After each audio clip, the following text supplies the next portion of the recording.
বৈষ্ণব মহাজন বলছেন, পদে বললেন, গৌরাঙ্গের দুটি পদ যার ধন সম্পদ, সে জানে ভক্তি রসস্বাদ। ও মায়েরা, আমাদের মনের মধ্যে অনেকের ধারণা আছে যাদের অর্থ আছে, মানে বেশি টাকা পয়সা আছে, তাদের মনে ভক্তিটা একটু বেশি আছে, আর যাদের টাকা পয়সা নাই তাদের ভক্তিও নাই। এমন চিন্তা ভাবনা আছে নাকি কারোর মধ্যে? মহাজন এই চিন্তাটাকে একটু খণ্ডন করলেন, বলছেন আপনারা শুধু টাকা পয়সা বেশি থাকলেই যে তোমার মধ্যে ভক্তি চলে আসবে এমন কোনো কথা না। বলছেন কেন? টাকা থাকলে ভক্তি কি করে হবে গো? আমার বৃন্দাবনে যাওয়ার শখ হয়েছে, এখন টাকা নেই, ট্রেনে উঠলেই তো টিটি ঘাট করে নামিয়ে দেবে, তাহলে টিকিট কেটে তোমাকে যেতে হবে বৃন্দাবনে। কিন্তু দেখা গেল আমি প্রচুর ধনবান, প্রচুর টাকা পয়সা আছে, টিকিট কেটে বৃন্দাবনে গেলাম, বেশ ভালো ফার্স্ট এসিতে বসে বৃন্দাবনে যাচ্ছি, কিন্তু ময়না বৃন্দাবনে গিয়ে এমন পেট খারাপ হলো, বৃন্দাবন ধাম দর্শন হলো না। যে ট্রেনে বৃন্দাবনে গেছিলাম সেই ট্রেনেই রিটার্ন বাড়ি ফিরে এলাম। তাহলে এখানে টাকা দিয়ে কি ভক্তি হলো না গো? আবার আমার টাকা পয়সা আছে, আমি প্রচুর গ্রন্থ কিনলাম,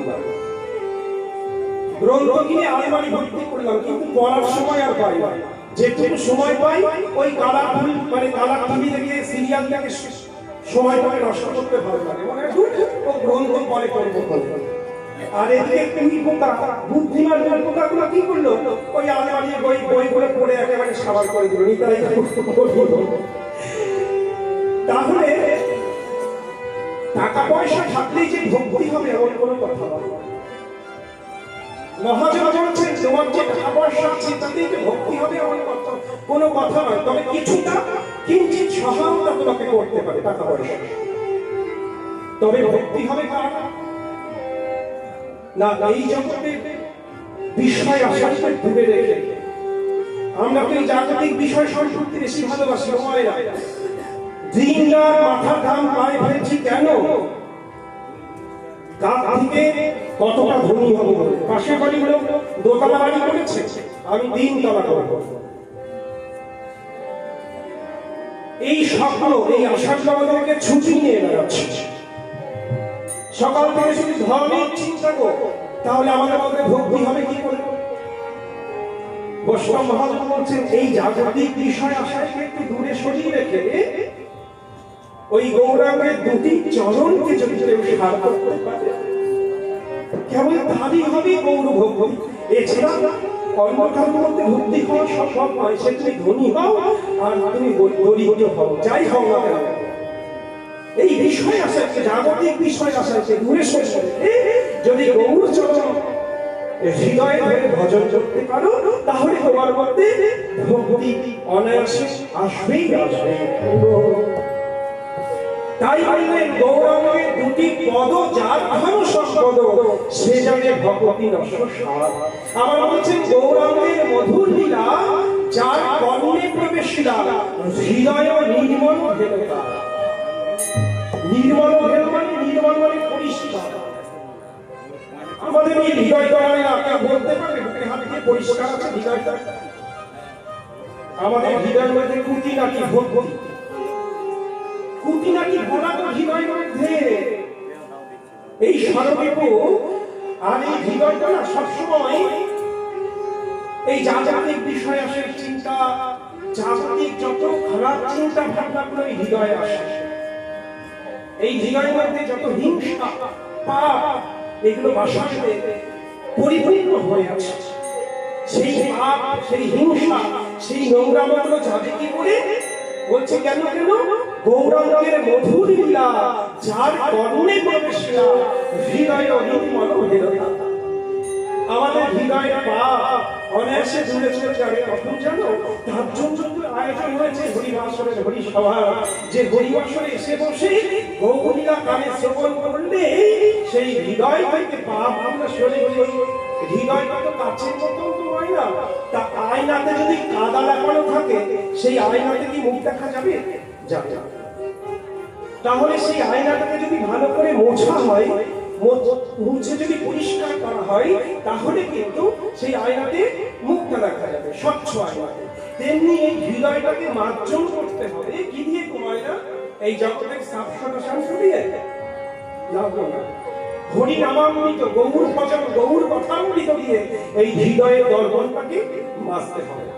কি সুন্দর মহাজন দৃষ্টান্ত দিলেন। বলছে দেখো, একবার আমার মনে হয়েছে যে হৃদয়টা পরিষ্কার করব। তার দোকানে গেছে, মুদি দোকানে গিয়ে বলছি, আরে ভাই এই দেখো, তুমি তো দাঁত পরিষ্কার করার জন্য পেস্ট, কোলগেট বের করেছো, মাথার চুল পরিষ্কার করার জন্য শ্যাম্পু বের করেছো, হ্যাঁ, গায়ে গা পরিষ্কার করার জন্য সাবান বের করেছো, তা ভাই আমার মনটা পরিষ্কার করবো, একটু কিছু দাও না। তখন দোকানদার বলছে, আরে ভাই তোমার দাঁত দেখা যাচ্ছে তাই আবিষ্কার করেছে, কিন্তু মনটা যে হৃদয়ের কোথায় থাকে সেটাই তো জানি না। আর আমি বলবো কি করে? আমি দোকানি, তুমি বরং সেলসম্যানের কাছে যাও যে আমাকে এই মালগুলো দিয়ে যায়। তাকে ধরা হলো, সে বলছে আমি বলবো কি করে? তুমি বরং বিজ্ঞানীকে, কোম্পানিকে ধরো। কোম্পানিকে ধরা হলো, কোম্পানি বললো আমি বলবো কি করে? বিজ্ঞানীকে ধরো, যারা আবিষ্কার করেছে। বিজ্ঞানীর কাছে যখন গেছে, বিজ্ঞানী বলছে দেখো ভাই, চুল দেখা যায় বলে শ্যাম্পু আবিষ্কার করে দিয়েছে, দাঁত দেখা যায় বলে কোলগেট আবিষ্কার করে দিয়েছে, শরীর আবিষ্কার মানে শরীর দেখা যায় বলে মানে সাবান করেছি, আবিষ্কার করেছি, কিন্তু শরীরের মধ্যে মনটা কোথায় থাকে সেটা তো জানো নাই। ওই মনটা যদি দেখতে পেতাম, তাহলে ওই মনে মাজার জন্য, মনটাকে পরিষ্কার করার জন্য কিন্তু কিছু না কিছু আবিষ্কার করে দিতাম। তাহলে মনটা তৈরি করেছে কি? মহাজন বলছে কেন কেন? মনের মালিক তো স্বয়ং গৌর হরি, তিনি তো এই মনটাকে সৃষ্টি করেছে। তা সেই মনটা যদি পরিষ্কার করতে হয়, ওই গৌর চরণ তোমরা একবার ধরো, তাহলে তোমাদের এই মনটা পরিষ্কার হয়ে যাবে। আর মহাজন কি সুন্দর করে এক একটা পংক্তিতে এক একটা কথা বলছেন। প্রথমে বললেন গৌরাঙ্গের দুটি পদ যার ধন সম্পদ সে জানে ভক্তি রসসার। ভক্তি কাকে বলে? ভক্তি কি করে আসবে? সেটা গৌর চরণ আশ্রয় করতে হবে, গৌর চরণকে সম্পত্তি ভাবতে হবে। আবার বলছে, পরের লাইনে বলছে যে গৌরাঙ্গের মধুর লীলা যার কর্মে প্রবেশিলা হৃদয় নির্মল ভেরতা। এই হৃদয়টা গৌর নাম করলেই তার হৃদয়টা পরিষ্কার হয়ে যায়। আবার পরের লাইনে বলছে, যে গৌরাঙ্গের নাম নয় তার হয় প্রেমোদয়, তারে মুই যাই বলি হারি। ও ভাইরা, এই যে প্রেম, প্রেম পাওয়ার জন্য উদ্ধব মহারাজ ভগবানের কাছে এসেছিলেন এবং ভগবানের কথা মতন, কৃষ্ণের কথা মতন গেছিলেন কথা গো সেই বৃন্দাবনে। তিনি বৃন্দাবনে গিয়েও প্রেম লাভ করতে পারেন। সেই প্রেম ভগবান কৃষ্ণচন্দ্র পরিপূর্ণভাবে পাননি বলে তিনি কলিযুগে চৈতন্য অবতার নিয়েছেন। ওই যে সার্বভৌম ভট্টাচার্য শাস্ত্রে বললেন, বৈরাগ্য বিদ্যা নিজ ভক্তি যোগ শিক্ষার্থ মেঘ পুরুষ পুরাণ শ্রীকৃষ্ণ চৈতন্য শরীরধারী কৃপাম বুদিচ্ছ স্তবহং প্রবর্তে। কেন? কৃপা করে তিনি কলিযুগে এলেন। আমাদের ভগবান এই দয়াল গৌর হরি, আমরা বলি না করুণার অবতার দয়াল গৌর। তা এই গৌরের কিন্তু বাবা নানা নাম, নানা রূপ, আপনারা সবই জানেন, আমি ছুঁয়ে ছুঁয়ে যাব। কখনো ইনি দয়াল, কখনো ইনি ভয়াল। দয়াল কখন না চৈতন্য অবতারে, আবার করুণা করেছেন বৌদ্ধ অবতারে, আবার কৃষ্ণ অবতারে তিনি প্রেম দাতা, প্রেম বিতরণ করেছেন।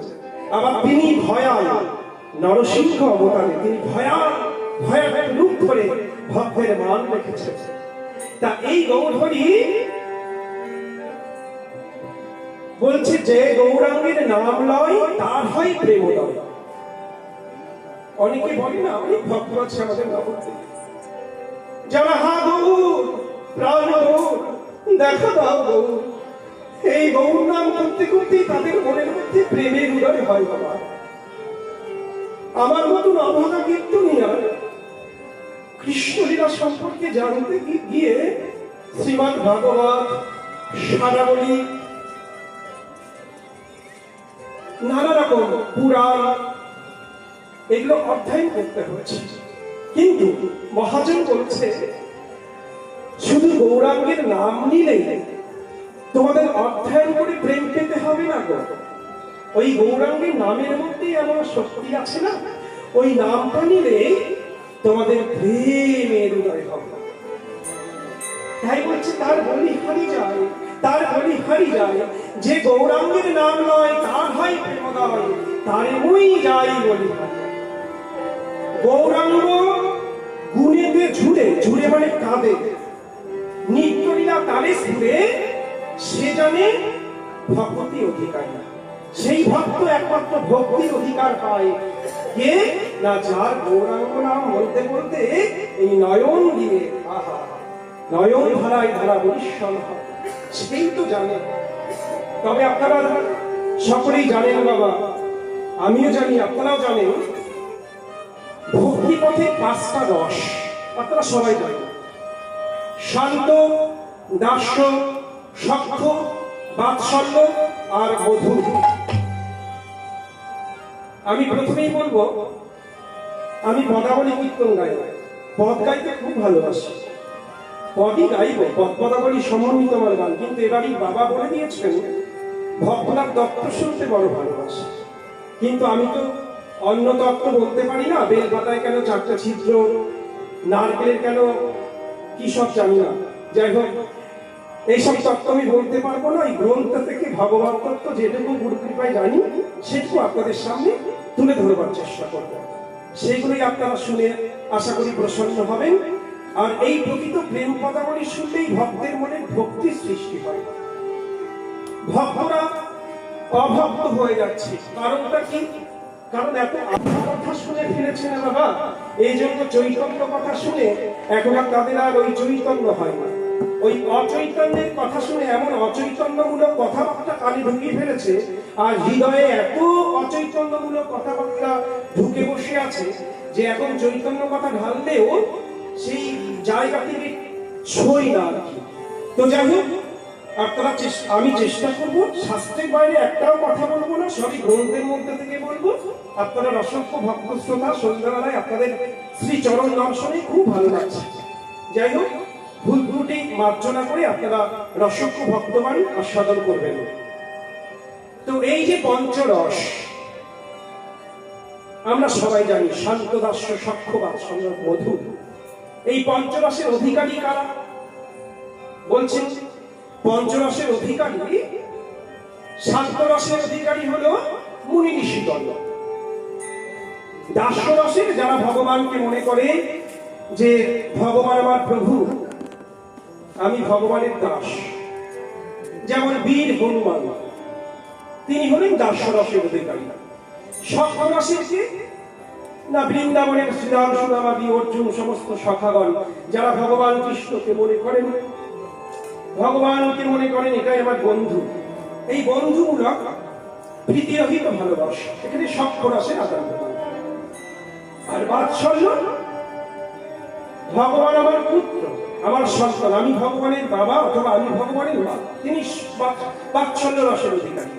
আর মধুর রসের অধিকার কি না, যিনি ভাবেন যে ভগবান আমার কান্ত, আমি ভগবানের কান্ত, কিংবা ভগবান আমার প্রিয়তম, আমি ভগবানের প্রিয়তম, যেটা ভাবতেন একমাত্র বৃন্দাবনের রাধারানী, সেই বৃন্দাবনের সঙ্গে তিনি মধুর রসের উপাসক।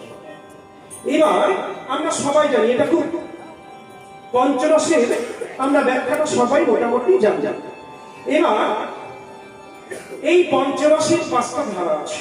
যেমন শান্ত রসের প্রয়োজন হলো নিষ্ঠা। নিষ্ঠা কথাগুলো একটু মনে রাখতে হবে। নিষ্ঠা কেমন নিষ্ঠা? দৃঢ় নিষ্ঠা, যে আমি প্রভু তোমাকে ছাড়া আমি কাউকে চিনি না, তুমি সর্বস্ব, তুমি সব। একটা উদাহরণ যদি দেওয়া যায় আমার সারা রাত কেটে যাবে। আমি একটা উদাহরণ এবছর দেব, শান্ত রসের উদাহরণ। শান্ত রসের মধ্যে প্রয়োগ হয়েছে নিষ্ঠা। এই নিষ্ঠা ছিল কার না, মুনি ঋষিদের এবং ধ্রুব মহারাজের। ধ্রুব মহারাজের এত নিষ্ঠা ছিল বাবা, ওই 7 বৎসীয় ধ্রুব মহারাজ যখন উত্থান পাত মহারাজের কোলে গিয়ে বসেছেন, বিমাতা বলছেন, হ্যাঁ রে সুনীতি আর সুরুচি। সুরুচি ছোট মাতা বলছে, এই ধ্রুব কি ব্যাপার, বলা নেই কওয়া নেই, হঠাৎ করে তুমি মহারাজের কোলে এসে বসেছ, নেমে যাও বলছি। ছুটতে ছুটতে গিয়ে বিমাতা সুরুচি ধ্রুবের হাতটা ধরে ঘুলাট করে ফেলে দিয়েছে। সিংহাসনে বসি বলে মনে করো সাধ, আরাধন করো তবে গোবিন্দের পা। পুত্র, এই দেহটা যে যাবে মোর পুত্র হবি, সেই দিন সিংহাসন করে বসিতে পারি। শোনো ধ্রুব, এমনি করে মহারাজের কোলে এসে বসেছ, এই দেহটা পরিত্যাগ করে যেদিন তুমি আমার পুত্র হয়ে জন্মগ্রহণ করবে, সেই দিন তুমি মহারাজের কোলে এই সিংহাসনে বসতে পারবে। যাও, চলে যাও এখান থেকে। ছোট্ট ধ্রুব বলছি না, কাঁদতে কাঁদতে মায়ের কাছে এসে বলছে, মা, ও মা, ছোট মা আমাকে ধুলাই ফেলে দিয়েছে, বলো মা, আমি কি পিতার সিংহাসনে বসতে পারবো না? বলছে, পারবি পুত্র, পারবি, পারবি। ওই পিতার সিংহাসনের থেকেও বড় সিংহাসন আছে গোবিন্দের পাদপদ্ম। তুই সেই গোবিন্দের পাদপদ্ম আরাধন কর, তাহলে তুই পারবি। তাই সেই ছোট্ট সন্তান ধ্রুব মহারাজ সেদিন রাতের অন্ধকারে মা বাবাকে পরিত্যাগ করে চলে গেছিল গভীর বনে। আর গিয়ে যখন সাধনা শুরু করলো বাবা, ভগবানের মন কেঁদে উঠল ধ্রুবের তপস্যা দেখে, কিন্তু দর্শন দিতে পারছেন না, কারণ তখনও ধ্রুব মহারাজের দীক্ষা হয়নি। তাই নারদ মুনিকে পাঠালেন, ঋষিবর, আপনি গিয়ে ধ্রুবকে দীক্ষা দিয়ে আসুন। নারদ ঋষি বলছে, ধ্রুব আঁখি গেল, দেখো আমি এসেছি। কি আপনি? আপনি কি আমার সেই পদ্মলোচন হলি? কোনদিন দেখেনি তো নারায়ণকে। নারদকে মনে করেছেন এটাই মনে হয় আমার পদ্মলোচন হলি। আপনি কি আমার পদ্মলোচন হলি বলুন না। নারদ বলছে, না পুত্র, আমি পদ্মলোচন হলি নই, আমি নারদ ঋষি। আমি এসেছি তোমাকে দীক্ষা মন্ত্র প্রদান করব। কিভাবে নারায়ণের ভজন করতে হবে সেটা আমি তোমাকে পথ দেখিয়ে দেবো। এসে পুত্র। তাড়াতাড়ি নদীতে স্নান করিয়ে দাদু সঙ্গে তিলক দিয়ে গলায় কঞ্চি দিয়ে ধ্রুবকে বৈষ্ণব দীক্ষা দিলেন। আর বললেন, ধ্রুব, কানে কানে বীজ মন্ত্র দিলেন, এই নাও, এই বীজ মন্ত্র তুমি ধ্যান করো, গোবিন্দকে আরাধনা করো, নারায়ণকে ডাকো। তাই তখন ধ্রুব মহারাজ ডাকতে লাগলো। আমরা সবাই মিলে ধ্রুব মহারাজের সঙ্গে গাইব। আমরা বলবো, ওম নমো ভগবতে বাসুদেবায়, ওম নমো ভগবতে বাসুদেবায়, ওম নমো ভগবতে বাসুদেবায়, ওম নমো ভগবতে বাসুদেবায়, ওম নমো ভগবতে বাসুদেবায়,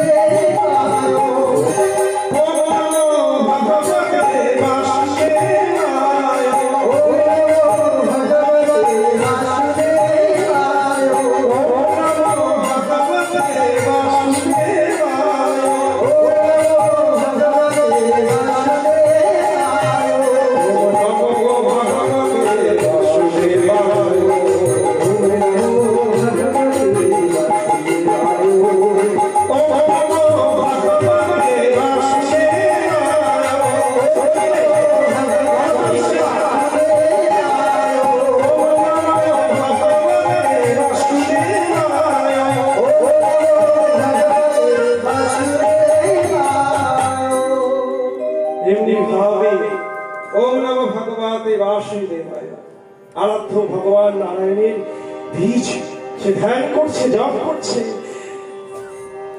লক্ষ্মীনাথ বলছে, প্রভু একটু দেখা দিন প্রভু। আহা, ছোট্ট বালক কি সুন্দর অনাহারে অনিদ্রায় আপনাকে ডাকছে, আপনি এখনো কেন বিলম্ব করছেন? জান প্রভু।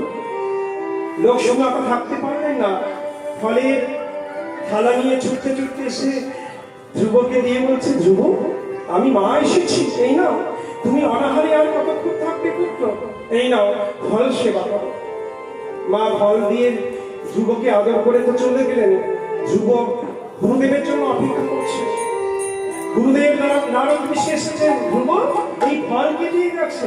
বলছে, মা দিয়ে গেছে। ও, মা ফল দিয়ে গেছে, সেবা করবে না? গুরুদেব, আপনি আসেননি বলেই সেবা করতে পারছিলাম না, আপনি বলুন কি করবো? বলছে, শোনো পুত্র, সেবা করলে যে তুমি প্রভুকে পাবে না, তাই তুমি সেবা করো না। সেবা করতে দিলেন না। নারদ ঋষি দেখতে চান কেমন সাধক ধ্রুব মহারাজ, কতটা সাধন করতে পারেন।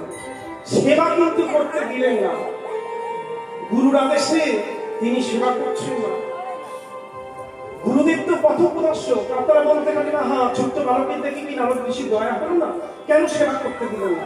তারও তো কারণ আছে, তিনি তো পথপ্রদর্শক, তিনি তো চান ভক্ত যত কাঁদবে, ভক্ত যত কষ্ট পাবে, ততই তো ভগবানেরও কাছে আসবে। দেবরাজ ইন্দ্রের, স্বর্গের সমস্ত দেবতাদের ভয় হয়ে গেল, আহা এই বুঝি আমাদের সিংহাসন চলে যাবে। ছুটতে ছুটতে গেছে, প্রভু এ কি এইভাবে ডাকছে, আমার ইন্দ্রের সিংহাসন মনে হয় ওই বাচ্চাটা কেঁদে কি হবে? এই কে আছো? তাড়াতাড়ি ওই যুবকে ভয় দেখাতে হবে। ব্যাঘ্রে রূপ ধারণ করে তুমি যাও, পবন দেব ঝড় বৃষ্টি প্রলয় বন্যা বইয়ে দাও।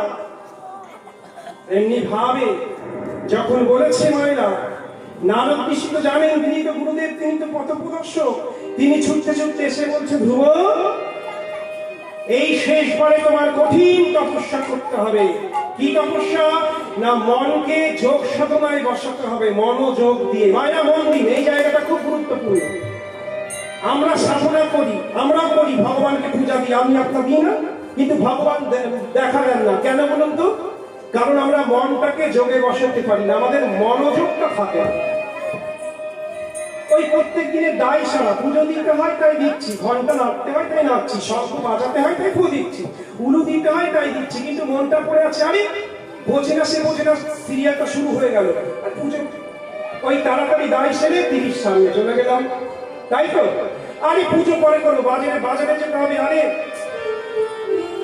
সময় হয়ে যাচ্ছে, ছেলেকে স্কুল থেকে আনতে হবে। এই যে মনোযোগটা দিতে পারলে আমরা দর্শন পাই না। এবার গুরুদেব কি সুন্দর পথ দেখাচ্ছে, বলছে ধ্রুব মনটাকে যোগে বসিয়ে দাও, তুমি সমস্ত তোমার ইন্দ্রিয়গুলোকে নবদ্বারকে রুদ্ধ করে দাও, দিয়ে মনটাকে যোগে বসিয়ে দাও। এই যে ভেতরে যে মন আছে, মনটাকে যোগে বসাতে হবে নবদ্বার বন্ধ করে। ও মাই না, নবদ্বার আমাদের দেহে আছে, দুটো চোখের ছিদ্র, দুটি কর্ণের ছিদ্র, দুটি নাকের ছিদ্র, মুখ আর পায়ু আর উপস্থ, এই যে নবদ্বারকে রুদ্ধ করে দিতে বলল। কি সুন্দর ছোট করে বাবা, ছোট করে চোখের ইন্দ্রিয়, এই যে নবদ্বার, চোখের ইচ্ছা কি হয়? ভালো কিছু দেখতে, তাই তো? চোখে, মুখের ভালো আস্বাদন, নাকের এই যে গন্ধ, হ্যাঁ, কানের শোনা, তাহলে এইগুলোকে রুদ্ধ করে নাও। যারা এইগুলোকে রুদ্ধ করে ভজন করে, তখন তারা এই গান দিয়ে শুধু গোবিন্দের কথা শুনবে, মুখ দিয়ে শুধু গোবিন্দের কথা বলবে, চোখ দিয়ে শুধু গোবিন্দের দর্শন করবে, নাক দিয়ে শুধু গোবিন্দের আঘ্রাণ, অগুরু চন্দনের আঘ্রাণ নেবেন। আর এই জগতে আমরা কি করি? নানা রকম উপাদেয় দ্রব্য মুখে নিচ্ছি, আস্বাদ দ্রব্য। তাহলে এই যে দ্রব্যগুলো মুখে নিচ্ছি, বায়ু আর প্রস্থের কাজ কি? এগুলোকে বাহির করা। কিন্তু আমরা যখন মনটাকে যোগে বসিয়ে সাধনা করব, মনোযোগ দিয়ে, তখন তো ওই নবদ্বার বন্ধ হয়ে যাওয়া মানে শুধুই সব ভগবতময় হয়ে গেল। চোখ দিয়ে শুধু ভগবানকে দেখবো ভেতরে ভেতরে, হ্যাঁ, মুখ দিয়ে শুধু ভগবানের কথাই বলবো।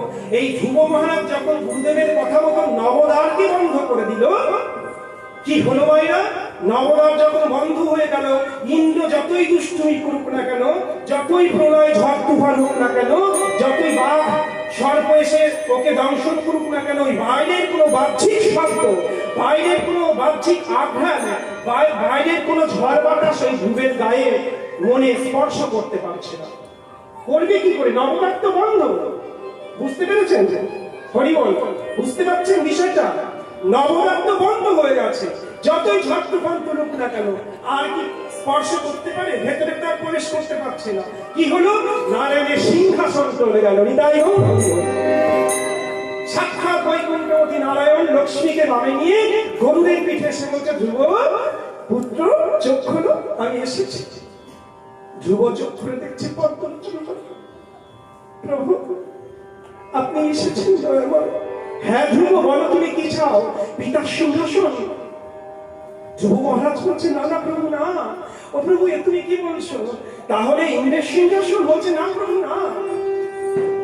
তাহলে কি চাও? ইন্দ্রপদ? আহা, ব্রহ্মপদ চাও? আমি তোমাকে ব্রহ্মপদ দিয়ে দেবো। বলো কি পদ চাও? আমার সিংহাসন চাও? আমার সিংহাসনটা দিতে রাজি আছে। শ্রীমদ্ ভাগবতে বলছে, কি সুন্দর ব্যাখ্যা করেছে গো। বলছে ধ্রুব মহারাজ যত সুন্দর ছোট্ট বালক প্রভুকে বলছে, ভগবান নারায়ণকে বলছে, প্রভু অদয়ময়, আমি বালক বলে, আমি বালক, আমি ছোট শিশু বলে তুমি আমাকে ঠকাবে? হ্যাঁ, আমি বুঝতাম না, আমি অর্থের লোভে, পিতার সিংহাসনের লোভে তোমার উপাসনা করতে বনে এসেছিলাম, তখন আমি বুঝতাম না। কিন্তু এখন তো তুমি আমায় কৃপা করে দিয়েছ, এখন তুমি বুঝি কোনটা অনিত্য বস্তু আর কোনটা নিত্য বস্তু। তাই দয়াময়, তোমার চরণ ছাড়া আমি আর কিচ্ছু চাই না। তোমার এই রাতুল চরণে আমায় স্থান দাও। এইটাকে বলা হয় নিষ্ঠা। এরপরে আসছে কি? আনুগত্য। ওই যে শান্ত দাস্যতে আনুগত্য ভাব, আনুগত্য থাকবে, নিষ্ঠা তো থাকতেই হবে, সঙ্গে আনুগত্য। দাস্য দাসের আমি প্রভুর দাস, তার সুখের জন্য কি কি করতে পারি, এই আনুগত্য ব্যাপারটা। প্রভুর সুখের জন্য আমি কি কি করতে পারি। সীতা দেবী এক চিত্তে সিঁদুর পড়ছে আয়নার সামনে দাঁড়িয়ে। এমন সময় হনুমান গিয়ে মাতা জানকীকে বলছে, ও মা কি করছো মা? বলছে, এই যে আমি সিঁদুর পড়ছি। বলছি, মা সিঁদুর কি সুন্দর লাল রং, তা এটা কেন পড়ছো? বলছে, শোনো, এটা পড়ছি, এটা পড়লে আমার তোমার প্রভুর মঙ্গল হয়। এটা প্রত্যেকটা সধবা রমণীরা সিঁদুরটা পরে তার স্বামীর মঙ্গলের জন্য, স্বামীর দীর্ঘায়ু কামনার জন্য। হ্যাঁ, তা আমি এই যে সিঁদুরটা তোমার প্রভুর নাম করে পড়ছি, তোমার প্রভু দীর্ঘ আয়ু হবে। তাই এত নিষ্ঠা, এত আনুগত্য। কথাটা শোনার সঙ্গে সঙ্গে নিজেকে আর স্থির করে ধরে রাখতে পারলেন না। ছুটতে ছুটতে সিঁদুর কারখানায় চলে গিয়ে সারা মাথা, সারা গায়ে সিঁদুর মেখে লাল হয়ে হনুমান জানকীর সামনে এসে দাঁড়িয়ে বলছে, মা, ও মা, আমাকে কেমন লাগছে? দেখি হনুমান কি বলছে, এমনি ভাবে সারা গায়ে সিঁদুর। বলছে, মা, তুমি প্রভুর সুখের জন্য, প্রভুর দীর্ঘায়ুর জন্য তুমি এক চিত্তে সিঁদুর করেছো, আর আমি সমস্ত অঙ্গে, সমস্ত মাথায় সিঁদুর রেখেছি। কেন জানো? আমি চাই প্রভুর যেন আরো আরো আরো দীর্ঘ আয়ু হয়, দীর্ঘ থেকে সুখী হন। নিতাই গৌর হরি হরি। এটাকে বলে আনুগত্য। এবার আসুন সংকোচ রাহিত্য। শান্ত দাস্য সভ্য, সভ্যতে সংকোচ রাহিত্য। বৃন্দাবনের সখাদের সঙ্গে কিন্তু কৃষ্ণের কোনো সংকোচ, মানে সখা সখ্যতা, কোনো ও ভগবান এই ভাবনাটাই ছিল না, কোনো লজ্জা ছিল না, লজ্জা ভয় এগুলো কিন্তু ছিল না। ভগবান সম্বন্ধে এটা তারা বুঝতেন না। কৃষ্ণ সাধারণ আমাদের মতনই সখা। একদিন কি সুন্দর, তবে হ্যাঁ, বৃন্দাবনের সখাদের সঙ্গে কিন্তু অন্যান্য সখাদের তারতম্য আছে। এই বৃন্দাবনের সখারা যেমন এটো ফল, লালা মিশ্রিত ফল কৃষ্ণের বদলে দিতে পেরেছেন, উদ্ধব তো কৃষ্ণের সখা, অর্জুন তো সখা, তো তারা কি পেরেছেন? তারা কিন্তু পারেননি। কারণ বৃন্দাবনের ভাবটার সঙ্গে তারা যুক্ত ছিলেন না, তারা বৃন্দাবনের ভাবে আলাদা। এই জন্যই তো ওই কুরুক্ষেত্রের যুদ্ধে যখন বিশ্বরূপ দর্শন করালেন, অর্জুন ত্রাহিমাম ত্রাহিমাম করে স্তব করতে লাগলেন। কিন্তু বৃন্দাবনের সখারা কৃষ্ণ বলছে, শোন শ্রীরাম, এই শ্রীরাম, দেখেছিস তো এই গিরি গোবর্ধন পর্বতকে আমি উঁচু করেছি কনিষ্ঠাঙ্গতে। শ্রীরাম বলছে, তোর কোনো ক্ষমতা আছে? তুই একটা আমাদের বৃন্দাবনের যশোমতী মায়ের ছোট্ট গোপাল, মায়ের কোলে বসে এখনো নৌনি খাওয়া গোপাল, তোর গায়ে এত শক্তি আছে? সেই সময় আমরা সবাই মিলে, আমরা সখারা ওই বাঁশ দিয়ে গিরি গোবর্ধনকে ঢাকনা দিয়েছিলাম বলেই তো দাঁড়িয়েছিল গিরি গোবর্ধন। এই হলো সক্ষরসের ভালোবাসা। কি সুন্দর নিষ্ঠা, আনুগত্য, সংকোচ রাহিত্য। এবার বাৎসল্য রসে যোগ হচ্ছে তারুণ ভৎসল্য। তারুণ ভৎসল্য, গোপালকে লাঠি তারা করেছে যশোদা মা, আবার কখনো বেঁধে রাখছে, হ্যাঁ, আবার কখনো বকাবকি করছে, এই ওখানে যাবি না, ননি চুরি করবি না, এখানে আয়। কি শাসন গো! কি গো মায়েরা, তোমরা পারবে ভগবানের সঙ্গে এমন করতে? পারবে গো? ভালোই বাসতে পারলাম না, তাই তো? ভগবানকে তো নিজেরই ভাবতে পারলাম না, করবো কি করে? আর মধুর রসে যোগ হয়েছে নিজ অঙ্গদানে আত্মসমর্পণ। নিষ্ঠা, আনুগত্য, সংকোচ সাহিত্য, তারুণ ভৎসন, তার সঙ্গে মধুর রসে যোগ হয়েছে নিজ অঙ্গদানে আত্মসমর্পণ, যেটা বৃন্দাবনের ব্রজরমণীগণ ছাড়া বৃন্দাবনেশ্বরী ছাড়া আর কেউ কোনোদিন পাবেন। আহা, তবে হ্যাঁ, আমাদের সঙ্গে ভগবানের কিন্তু একটা সম্বন্ধ আছে বাইরে, নেই তা নয়। তাহলে আসুন, গৌর প্রেম রসানবে সে তরঙ্গে যে বাড়িবে, হরি হরি প্রেম রসানবে সে তরঙ্গে যে বাড়িবে, সে রাধা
একটু ভেঙে বলবো না, তাহলে বুঝতে পারবে। আমি বুঝতে পারছি না, যদিও প্রথম মৎসব তো আমার মায়েরা প্রচুর ঠান্ডা লাগছে নাকি গো মায়েরা? চাদর মুড়ি দিয়ে এক পলক আমার দিকে তাকিয়ে আছে, কিন্তু কোনো কিছু বলছে না। এই জন্য মানে ভালো লাগা মন্দ লাগাটা কিছু বুঝতে পারছি না কি হচ্ছে। জয় রাধে। বলছে তুমি গৃহে থাকো কি বনে থাকো, গাছের তলায় থাকো না ঘরে থাকো, কিংবা মঠবাসী না গৃহবাসী, এতে কিছু যায় আসে না। তুমি যেখানেই থাকো না কেন শুধু গৌর বলে ডাকতে হবে, গৌর বলে ডাকতে হবে। আর কি বলছে যে ওই ভেদ করলা, মানে বৃন্দাবন আর নবদ্বীপ, নবদ্বীপের সবই গুপ্ত লীলা, তা নবদ্বীপ আর বৃন্দাবনে ভেদ করো না গো। শ্রীবাসঙ্গনা রাসস্থলী ভেদ করো না। আর নন্দনন্দন অর্থাৎ ব্রজেন্দ্র নন্দন কৃষ্ণচন্দ্র আর নবদ্বীপের শচীসূত, নন্দনন্দন আর ব্রজেন্দ্র নন্দন এই দুটোতেও মানে ভেদ করো না গো। নন্দনন্দন আর শচীনন্দন, আহা, ভেদ করো না। হ্যাঁ, তাই বলছে গৃহে থাকো বনে থাকো হা গৌরাঙ্গ বলে না, হরি হরি বলে থাকো হা গৌরাঙ্গ বলে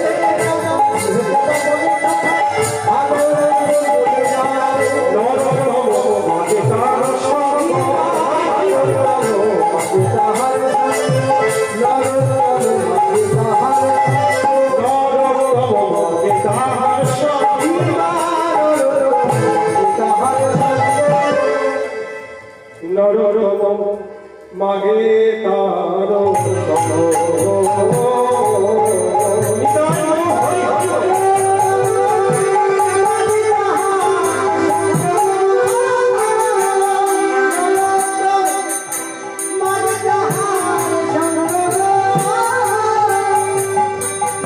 Naro